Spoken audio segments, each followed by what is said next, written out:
आपके एक्सरसाइज 7.2 का question number 14 क्या है, ये आपके सामने क्या कह रहा है, एवैल्यूएट दिस इंटीग्रल या इंटीग्रेट द फंक्शन।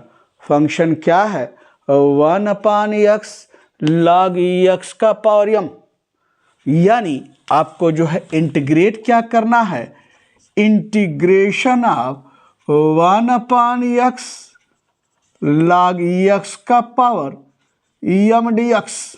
पता है ना, यह एक्सरसाइज सब्स्टिट्यूशन पर आधारित है, मेथड ऑफ सब्स्टिट्यूशन पर। तो क्या आपको इस इक्वेशन में इस इंटीग्रेशन में क्या पुट करना है ताकि डिफरेंशियल के रूप में वह फंक्शन दिखाई दे। आपको साफ साफ दिख रहा है कि log x को अगर हम t पुट कर लें तो उसका डिफरेंशिएशन क्या होता है, 1/x दिखाई दे रहा है। बहुत आसान है, तो पुट कर लीजिए यहाँ पर, पुट log x बराबर आप क्या t पुट कर लीजिए। दिस इंप्लाइज log x का डिफरेंशिएशन 1/x dx बराबर dt होगा ना। देयरफॉर तो क्या होगा यहाँ पर, इंटीग्रल ऑफ 1/x dx। आप ऐसे कर सकते हैं, देखिए 1/x dx दिखाई दे रहा है तो इसके स्थान पर क्या लिख दीजिए, dt लिख लीजिए।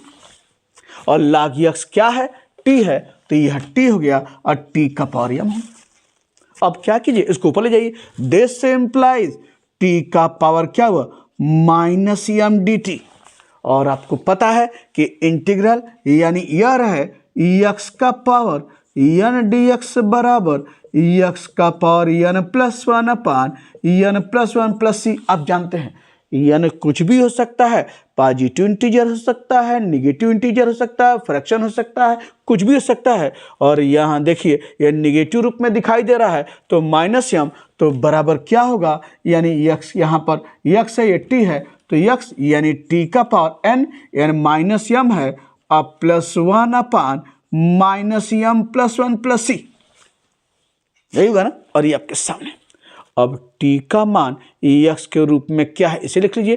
तो बराबर ऐसे क्या होगा, देयरफॉर क्या होगा, इंटीग्रल आप यहाँ लिख दें, integral of dx upon x log of x का पावर m बराबर क्या हो जाएगा, t बराबर क्या है, log x।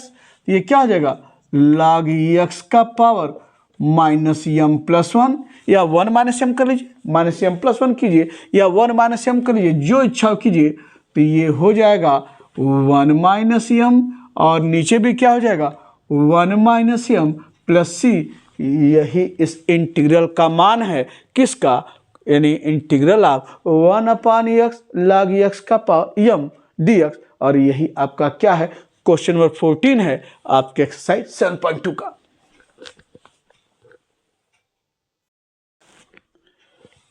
इस आंसर में एक चीज और आपको याद दिला दें, देखिए दिया है m = 1, तब यह इंटीग्रल का मान आपने निकाला है, यानी कंडीशन दे रखा है कि m 1 के बराबर नहीं है। अगर m 1 के बराबर हो जाता तो यहाँ देखिए तो 1-1 यानी क्या हो गया, 0।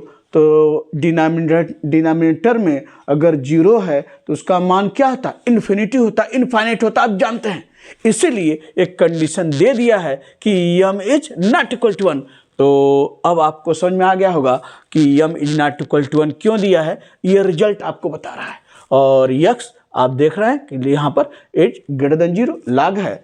तो इस तरह से आपका क्वेश्चन नंबर 15 आपके एक्सरसाइज 7.2 का इस रूप में पूरा कंप्लीट होता है।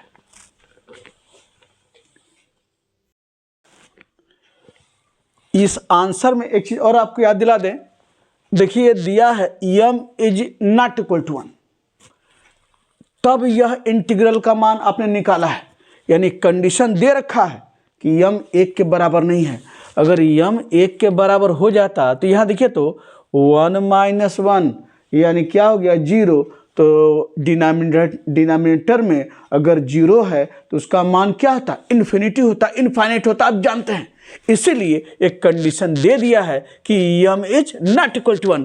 तो अब आपको समझ में आ गया होगा कि m = 1 क्यों दिया है, यह रिजल्ट आपको बता रहा है। और x आप देख रहे हैं कि यहाँ पर एज ग्रेटर देन 0 लाग है। तो इस तरह से आपका क्वेश्चन नंबर 15 आपके एक्सरसाइज 7.2 का इस रूप में पूरा कंप्लीट होता है।